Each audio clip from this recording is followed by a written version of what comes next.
Hey guys, Stephanie here. I'm going to take a few minutes just to show you how I make one of my personal favorite shakes. It's the Chunky Monkey recipe using chocolate Shakeology. I've got favorites with all of the flavors, but this one is my go-to usually before work and on the weekends.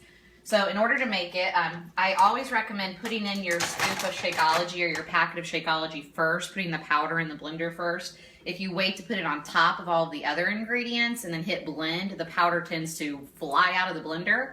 So definitely put the powder in first. So I'm going to use 1 scoop or the equivalent of 1 packet of chocolate Shakeology. And then also I like to put cinnamon in just about all my shakes. So I'm going to do a couple of dashes of cinnamon. Now, during the work week, I actually would do this step the night before, put the dry ingredients in the blender and put the lid on, so that in the morning, all I have left to do is put in the wet ingredients. But for this video, I'll just go ahead and show you the whole process. So I then going to put in a banana. I think the original Chunky Monkey recipe calls for half a banana. I like the combination of banana with chocolate, so I'm going to go ahead and put in a whole banana. And then I'm using all natural peanut butter. Be sure to check the ingredients. You don't want to use a peanut butter that's loaded with sugar. So I'm using all natural peanut butter. I love almond butter as well, or the PB2 powder you could use. Again, I kind of eyeball this. I put in, I would say, about a tablespoon of peanut butter. And again, if you really like the peanut butter taste, you could put in a little more peanut butter. About a tablespoon usually does me good. Almond milk. I like to use the Kroger brand unsweetened almond milk just because it's a little cheaper than the name brands. But you could use skim milk. They've got, they've got another milk that I can't think of the name of now.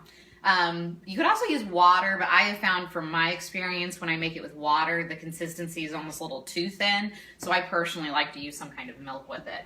So again, unsweetened almond milk is what I'm using here. I'm going to fill it up to the 16-ounce line, only because my other ingredients are already in there. But you can use about 8 to 12 ounces.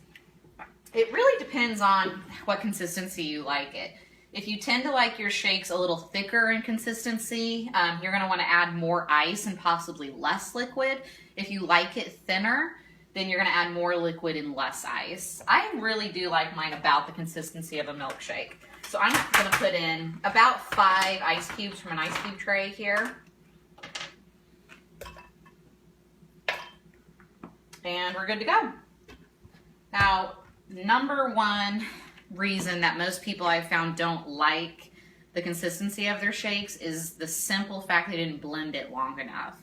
So it's going to feel like you got to blend it for a while, but the longer you blend it, the ingredients mix better and it tastes better with the consistency.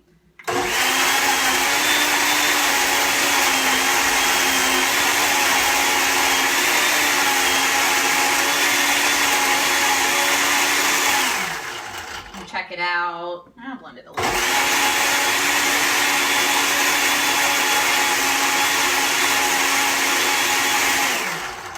And if you still see chunks of ice in there, put it on the blender for even longer. And then, like always, you can taste it. See if you want to add any more cinnamon, peanut butter, or if you want to put more ice in it to make it thicker. And I'll fill up my cup in the morning right before I go to work. And you're good to go. And I'll even just drink this in the car on the way to work. And I look forward to it every morning. So again, this is the chocolate Chunky Monkey. So definitely check this one out.